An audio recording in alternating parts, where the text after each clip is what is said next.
Good morning student. आप कैसे हो? पढ़ाई अच्छी चल रही होगी आपकी। आज मैं आपको भूगोल शिक्षण का अध्ययन कराऊंगी।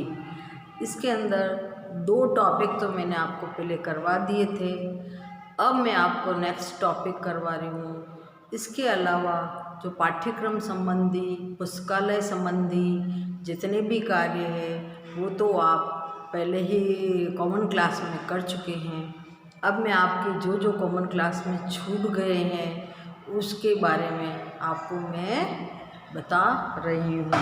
उसको ध्यानपूर्वक समझें, पढ़ें। सबसे पहला है भूगोल में प्रयोगात्मक कार्य। भूगोल शिक्षण में प्रयोग की जो कार्य होते हैं उसमें कोई भी बीएड स्तर पर अनुमोदित प्रस्तावित पक्षों की जानकारी देने मात्र से कोई प्रशिक्षार्थी यानी कोई शिक्षार्थी एक सफल अध्यापक बन जाए, यह संदेश विवादास्पद है। केवल सैद्धांतिक पक्ष पर ही अधिक जोर दिया जाता है, लेकिन प्रशिक्षार्थी भावी जीवन में सफल अध्यापक नहीं बन सकता। मतलब प्रयोग नहीं कराया जाए, प्रैक्टिकल नहीं कराया जाए तो बच्चे भविष्य में सफल नहीं हो सकते। जब तक कि क्रियात्मक पक्ष की महत्ता को स्वीकार कर उसी के अनुसार पाठ्यक्रम निर्माण नहीं किया जाता है, तब तक प्रशिक्षार्थी समाज की अपेक्षाओं पर खरा नहीं उतरता है। यद्यपि आज भी क्रियात्मक कार्य खूब कराया जाता है, प्रयोग कार्य के नाम पर भूगोल शिक्षण में प्रशिक्षार्थियों के 20 पाठ योजनाएं बनाई जाती है, लेकिन 20 तक अधिक से अधिक 30 मिनट प्रतिदिन के हिसाब से कक्ष में पढ़ाने, और वो भी पूर्व निर्धारित परिपाटी के अनुसार, तो उसमें वह पूरे खरे नहीं उतरते हैं। इस क्रियात्मक कार्य के नाम पर केवल पाठ देने का कार्य होता है, तो क्या इस कार्य में वह भविष्य में सफल शिक्षक बन पाएंगे? कभी नहीं। 15-20 मिनट पढ़ाने के बाद बच्चे भविष्य में कभी भी सफल नहीं हो सकते। अगर उनको प्रयोग द्वारा शिक्षा दी जाए और उनको प्रैक्टिकल कराया जाए तो वह हर चीज़ को अच्छी तरह से समझ लेंगे। जैसे बीएड महाविद्यालय में पाठ्यक्रम को पूरा करने के लिए कराए जा रहे कार्य को क्रियात्मक कार्य से रुचिकर एवं आनंदमय बनाने में समर्थ होता है। जिन क्रियाओं को करने में न केवल आनंददायी शिक्षा की अवधारणा पुष्ट होती है, बल्कि बालकों के सीखने की गति भी तीव्र होती है। अगर आप प्रैक्टिकल करके बताओगे कुछ भी चीज़, तो बच्चे हर चीज़ को सीखने के लिए क्या करेंगे? एक्टिव रहेंगे, और उनको लगेगा कि हमें बहुत सारी चीज़ें सिखाई जा रही है और इंटरेस्ट उसमें बढ़ेगा। अब नेक्स्ट पॉइंट है प्रायोगिक कार्य के उद्देश्य। बच्चों को प्रैक्टिकल करवाने के उद्देश्य क्या है? जैसे पहला है भूगोल प्रशिक्षार्थी में क्रियात्मक कार्यों को करने के कौशल एवं विकास करना, उनकी मतलब प्रयोग करने के लिए कौशल विकसित करना, सीखने एवं सिखाने की गति को तीव्र करना, सीखने और सिखाने की गति को क्या करना है? तेज करना, श्रम के प्रति निष्ठा का विकास करना, मेहनत करने के लिए अपनी खुद की निष्ठा होनी चाहिए कि उसके ऊपर वह कर सके, आनंददायी शिक्षण प्रदान करना, जो आप पढ़ाओगे उनका उद्देश्य हो कि बच्चे इंटरेस्ट से पढ़े। अध्यापक एवं छात्र में होने वाली अंतःक्रिया को तीव्र संभागित बढ़ाना, विद्यालय में अपव्यय एवं अवरोधक की समस्या के समाधान की दिशा में प्रयास करना, यानी जो भी अवरोध आ रहे हैं उनकी समाधान करना, उसके बाद बालकों में सीखने के प्रति इंटरेस्ट और मतलब रुचि उत्पन्न करने का विकास करना, छात्रों में अंतर्दृष्टि का विकास करना, सृजनात्मकता का विकास करना, विद्यालय कक्ष के आनंद घर के रूप में विकसित करने का प्रयास करना, अध्ययन अध्यापन प्रक्रिया में बालक की महत्ता को स्थापित करना। ये सारे उद्देश्य ये ज्योग्राफी के प्रयोगात्मक कार्य के हैं। इन सारे उद्देश्यों को ध्यान में रखकर भूगोल के प्रयोग करने चाहिए और इस प्रकार से। अब प्रयोग कार्यों के प्रकार कौन कौन से इसमें, यद्यपि भूगोल एक ऐसा विषय है जहाँ पर प्रायोगिक कार्यों की महत्ता आवश्यक है और विविध भूगोलवेत्ता द्वारा कई प्रकार के प्रयोग कार्यों की बड़ी बड़ी सूचियाँ बनाई गई है, परंतु लेखक द्वारा इन सभी प्रायोगिक कार्यों को मुख्यतः दो भागों में बांटा गया है। पहला है प्रयोगशाला में किया जाने वाला कार्य और दूसरा प्रयोगशाला के बाहर किया जाने वाला कार्य। पहला है प्रयोगशाला में किए जाने वाले कार्य। इसमें वे सभी कार्य आते हैं जिन्हें सीखने और सिखाने के लिए प्रयोगशाला की आवश्यकता होती है। इस प्रकार के कार्य में निम्नलिखित कार्यों का विवरण देना समीचीन प्रक्रिया है। पहला है प्रक्षेप एवं मानचित्र का निर्माण।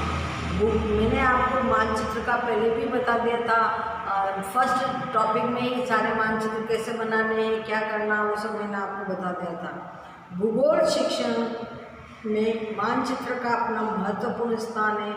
इसका वर्णन मानचित्र संबंधी अध्याय में विस्तार से किया जा चुका है। भूगोल के छात्रों को न केवल मानचित्र बनाना बल्कि प्रक्षेप तकनीकी का ज्ञान होना चाहिए, क्योंकि मानचित्र उचित प्रक्षेप चयन पर ही अधिक निर्भर करता है। अतः भूगोल शिक्षण के दौरान विविध प्रकार के मानचित्र बनाना एवं उनमें आवश्यकता अनुसार विविध तथ्यों को प्रदर्शित करने का कौशल विद्यार्थी में आना आवश्यक है। इन मानचित्रों में जिला, राज्य, देश और विश्व के प्राकृतिक राजनीतिक मानचित्र, प्राकृतिक वनस्पति, जलवायु, मिट्टी, जीव जंतु, खनिज, कृषि, फसलें, सिंचाई के साधन एवं बहुउद्देशीय परियोजना, उद्योग, व्यापार, जनसंख्या एवं अन्य विविध प्रकार की आर्थिक, सामाजिक एवं वाणिज्य गतिविधियों को प्रदर्शित करने का कौशल विकसित किया जाना अपेक्षित है। फिर दूसरा है इसमें मॉडल का निर्माण करना। इसके अंदर मिट्टी के मॉडल का भूगोल में बड़ा महत्व है। ये मॉडल चिकनी मिट्टी, खड़िया, मुल्तानी मिट्टी या क्ले से बनाए जाते हैं। मिट्टी से मॉडल बनाना न केवल सरल है बल्कि कम खर्चीला भी पड़ता है। अतः मिट्टी के मॉडल बनवाना चाहिए। विविध प्रकार के उच्चावची स्थितियाँ, ग्लोब, नदी, घाटी, परियोजनाओं, अपवाह तंत्र, सिंचाई के साधन, नगरीय एवं ग्रामीण अधिवास, वलन, प्रसंग आदि को मिट्टी के मॉडल से अपेक्षाकृत अच्छी प्रकार से प्रदर्शित किए जाना संभव है। अतः भूगोल के अध्यापन के लिए यह आवश्यक है कि वह स्वयं छात्रों का मार्गदर्शन कर मॉडल बनाने में सहायता प्रदान करे। इसका दूसरा है लकड़ी के मॉडल। अब मॉडल कितने प्रकार के होते हैं, अलग अलग होते हैं ना। तो सबसे पहले लकड़ी, ये पहला तो मिट्टी का मॉडल हो गया। दूसरा है लकड़ी का मॉडल। लकड़ी में भी मॉडल बनाए जाते हैं। मॉडल के लिए किसी विशेष उपयोगी लकड़ी की आवश्यकता नहीं होती है, बल्कि स्थानीय परिवेश में प्राप्य लकड़ी से ही मॉडल का निर्माण किया जाना संभव है। लकड़ी के मॉडल द्वारा मानव अधिवास के प्रकार, यातायात, विविध प्राकृतिक प्रदेशों का जीवन, संचार के साधन, भारत की राजनीतिक एवं प्राकृतिक रूपरेखा, राजस्थान प्राकृतिक एवं राजनीतिक जिला आदि को सुगमतापूर्वक प्रदर्शित किया जाना संभव है। नेक्स्ट तीसरा पॉइंट है कागज एवं गत्ते का मॉडल। गत्ते पर रंग बिरंगे कागजों का उपयोग करते हुए आकर्षक मॉडल बनाए जाते हैं। नगरीय प्रकार, विविध प्रकार के आवास, खनिज, यातायात, पवन ऊर्जा, सौर ऊर्जा, प्राकृतिक प्रदेशों का रहन सहन, मरुस्थलीय एवं अन्य आर्थिक क्रियाओं का प्रदर्शन करना बड़ा आसान होता है। फिर नेक्स्ट है थर्माकोल के मॉडल। इस प्रकार के मॉडल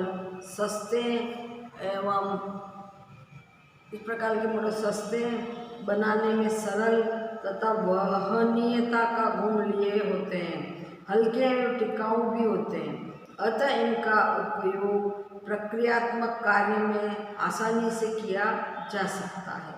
थर्माकोल में विश्व, भारत के विभिन्न ग्रंथों के प्राकृतिक एवं राजनीतिक स्वरूप को सुंदरता से दर्शाया जा सकता है। साथ ही भूपर्वतीय कार्य शक्तियाँ, आर्थिक एवं वाणिज्य गतिविधियों, दिन रात का बनना, ऋतु परिवर्तन, चंद्र कलाएँ, चंद्र ग्रहण, सूर्य ग्रहण, सौर परिवार, अधिवास एवं नगर नियोजन आदि से संबंधित विषयों को आसानी से सिखाया जाना संभव है। नेक्स्ट है चित्र एवं रेखा चित्र बनाना। प्रयोगशाला में सामान्यतः ऐसे चित्रों एवं रेखा चित्रों को बनाने का अभ्यास कराया जा सकता है जो कि भूगोल की विविध वस्तु को कक्ष में आसानी से प्रस्तुत करने में सहयोग प्रदान करते हैं तथा जिनकी सहायता से अध्यापक प्रक्रिया न केवल आनंददायी बनती है बल्कि बालकों की सीखने में रुचि बढ़ती है। ऐसे चित्रों एवं रेखा चित्रों में पर्यावरण संरक्षण, ऊर्जा संरक्षण, नीली क्रांति, श्वेत क्रांति, हरित क्रांति के प्रभाव, आयात निर्यात चक्र, उत्पादन, प्रारूप खनन क्रिया, वलन भ्रंशन, ज्वालामुखी एवं भूकंप आदि प्रमुख है। मतलब ज्वालामुखी होती है, भूकंप होते हैं, आयात है, चंद्र ग्रहण, सूर्य ग्रहण, ये सब इसी के द्वारा बनाए जाते हैं, चित्र एवं रेखा चित्र के द्वारा बनाए जाते हैं। ये आपको बताया ना, चंद्र ग्रहण कलाएँ सारी थर्माकोल मॉडल से भी बनाई जा सकती है और इससे भी बनाई जा सकती है।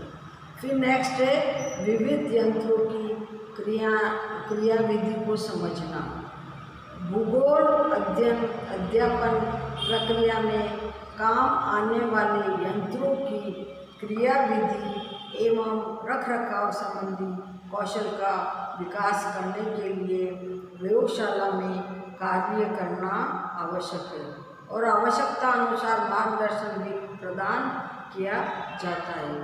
ऐसे यंत्रों में ग्रह भ्रमण यंत्र, चंद्रकलाएँ, ऋतु परिवर्तन, दिन रात का होना, सूर्य ग्रहण, चंद्र ग्रहण, भूकंपी लेख यंत्र, तापमापी यंत्र, पवन लेखी, दिशा सूचक, वर्षा मापी, आर्द्रता एवं शुष्कता मापक, सर्वेक्षण संबंधी यंत्र यथा फ्लैन टेबल, जरीब, फीता, प्रिंजम आदि, विविध प्रयोजन, फिल्म स्ट्रिप आदि मुख्य। ये सारी चीज़ें इसके अंदर विविध यंत्रों के अंदर आती है जब भी आप ज्योग्राफी पढ़ने जाओ या प्रयोगशाला में जाओ, इन सब यंत्रों को काम में लेकर के आप जो भी कार्य कर रहे हो उसको अच्छी तरह से समझ सकते हैं और उसके बारे में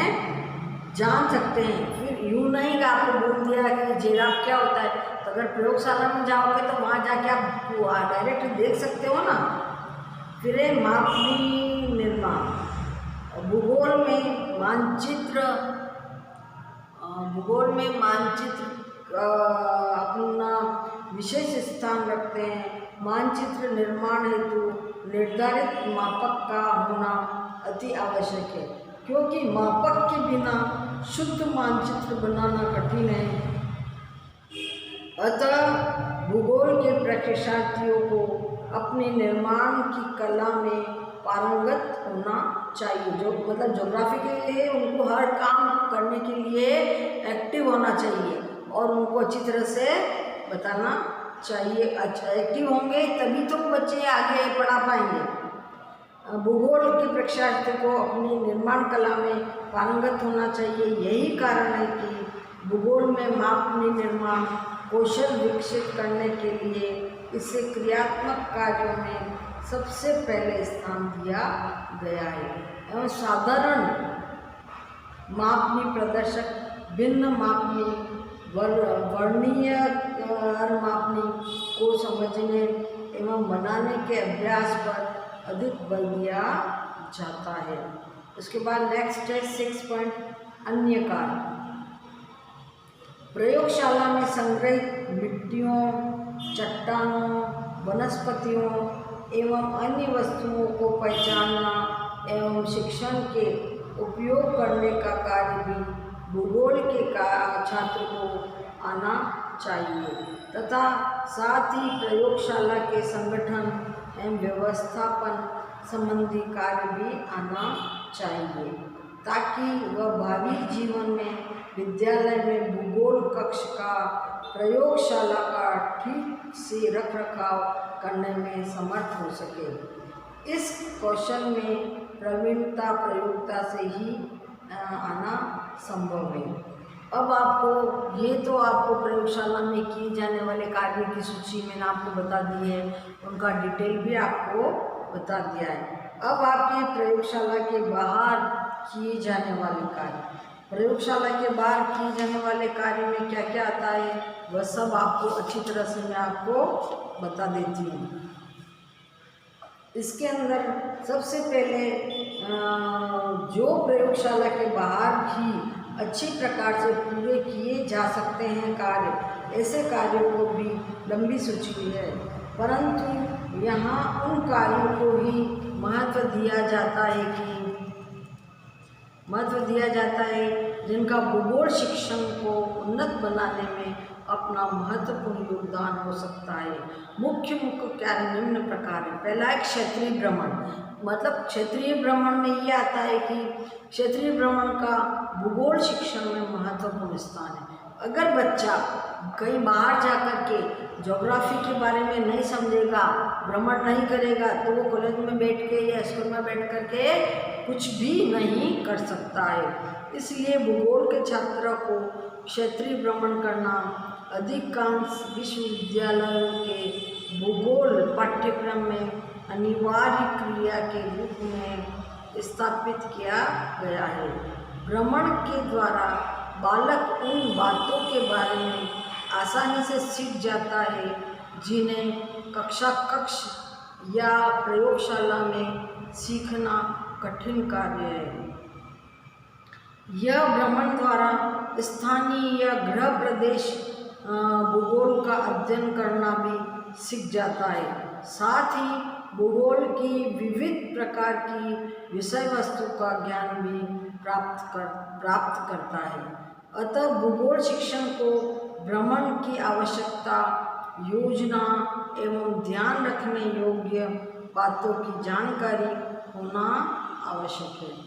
यह वह बालक के स्तर एवं अन्य बातों को ध्यान में रखकर भ्रमण की योजना बनाने में सक्षम होना चाहिए। भ्रमण से संबंधित विस्तृत जानकारी पूर्व में दी जा चुकी है।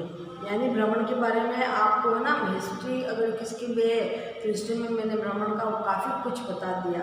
और नई है जिसके हिस्ट्री तो क्षेत्रीय भ्रमण, यानी गांव में जाना, शहरों में जाना, नदियों के पास जाना, तालाब के पास जाना, उनका मापन लेना, कौन क्या चीज़ है उसके बारे में समझना। इससे अगर आप बाहर नहीं जाओगे तब तक आप नहीं कर पाओगे। अब सर्वेक्षण, प्रयोगशाला के बाहर जाकर कई प्रकार के सर्वेक्षण कार्य करने होते हैं।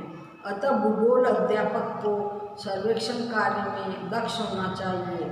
जिन सर्वेक्षण यंत्रों का ज्ञान प्रयोगशाला के अंदर दिया गया था, उन यंत्रों की सहायता से अध्यापक के मार्गदर्शन में फील्ड सर्वेक्षण, यानी फील्ड में यानी अलग बाहर क्षेत्र में जाकर के सर्वेक्षण करना है, हर घर में जाकर के सर्वे करना है, अभ्यास कराया जाता है।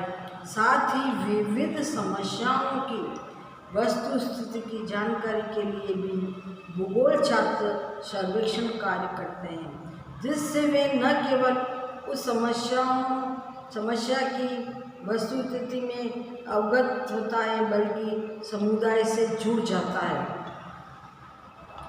जिसका विद्यालय परिवेश पर सकारात्मक प्रभाव पड़ता है। दूसरा है आनंददायी शिक्षण संबंधी कार्य। यह भूगोल शिक्षण को प्रभावी बनाने के लिए तो यद्यपि भूगोल की शिक्षण विधियों के बारे में विस्तार से वर्णन किया जा चुका है, परंतु फिर भी यहाँ पर उन कतिपय क्रियाओं के बारे में विचार किया जाना तर्कसंगत एवं उपयोगी समझा गया है, जिन्हें अध्ययन अध्यापन प्रक्रिया में समाहित करने से सिखाने का कार्य सरल एवं रुचिकर बन जा सकता है। इसे ही वर्तमान समय में आनंददायी शिक्षण के नाम से जाना जाता है। आनंददायी शिक्षण की आवश्यकता एवं उपादेयता सर्वविदित है, मतलब जो कि आपको इंटरेस्ट आता है और मज़ा आता है आनंददायी, तो वह आपकी उपादेयता सर्वाधिक है। अतः यह समयोचित ही प्रतीत होता है कि अध्यापक आनंददायी शिक्षण की कला में दक्ष होना चाहता है। आनंददायी शिक्षण के लिए अध्यापक को जिन कतिपय क्रियाओं को करने में कुशल होना आवश्यक है, उन क्रियाओं का संक्षेप में विवरण इस प्रकार है। आनंददायी क्रिया में सबसे पहला अभाग आएगा खेल में शिक्षा। वर्तमान समय में सभी मनोवैज्ञानिक एवं शिक्षा विधि इस बात पर एकमत है कि खेल के माध्यम से बालक जल्दी सीखता है। अतः आनंददायी भूगोल शिक्षण में शैक्षिक खेलों का महत्व बढ़ गया है। अतः यह आवश्यक हो जाता है कि भूगोल की विषय वस्तु से संबंधित कतिपय खेलों के बारे में प्रशिक्षणार्थी एवं अध्यापक दोनों ही वांछित जानकारी प्राप्त करें तथा साथ ही खेल में छात्रों को भूगोल की विषय वस्तु की जानकारी देने का कौशल भी अर्जित करें। इस उद्देश्य की पूर्ति के लिए छात्रों के स्तर के अनुसार खेलों का, जैसे छोटी क्लास के बच्चे हैं तो उनके छोटे जैसे गेम होने चाहिए, बड़ी क्लास के हैं तो बड़े गेम होने चाहिए। उनके स्तर को देख करके खेलों का निर्धारण कर प्रशिक्षार्थी एवं अध्यापकों को उन खेलों के संचालन संबंधी कौशल में पारंगत किया जाना उचित प्रतीत होता है, ताकि वे खेलों के माध्यम से भूगोल का आनंददायी शिक्षण देने में समर्थन हो सके। यहाँ पर भूगोल शिक्षण के संदर्भ में एक उदाहरण देकर के बताया है कि प्रकाश के अन्य विविध खेलों के बारे में सोचना संभव हो सके, अथवा इसी खेल का कई प्रकार से विषय वस्तु से प्रस्तुतिकरण, अध्यापक एवं मूल्यांकन का प्रयोग किया जा सके। अब जैसे खेल का नाम, पर्ची खोलना, जीला बोलो बोलो। फिर दूसरा है खेल का उद्देश्य, जैसे अभ्यास द्वारा पक्का पक्का याद करना। फिर शिक्षण विषय वस्तु, राजस्थान के झीले। फिर अध्यापक द्वारा खेल की पूर्व तैयारी, अध्यापक द्वारा खेल की पूर्व तैयारी आवश्यक होती है। जैसे अध्यापक कक्षा के विद्यार्थियों को 2 समूह में बांट देता है तथा दोनों दलों के विद्यार्थी को क्रमशः नंबर दे देता है। दोनों समूह को सही स्थिति में बिठाकर सामने दीवार पर राजस्थान के मानचित्र पर लटक पलक पर तथा दोनों समूह के बीच जिलों के नाम वाली पर्ची चाक के खाली डिब्बे में रख दी जाती है। यहाँ यह ध्यान रखना चाहिए कि जो भी डब्बी में जो डाला है उसको उठाएगा तो जल्दी से बता देगा कि वो किस स्टेट का है या कहाँ पर है।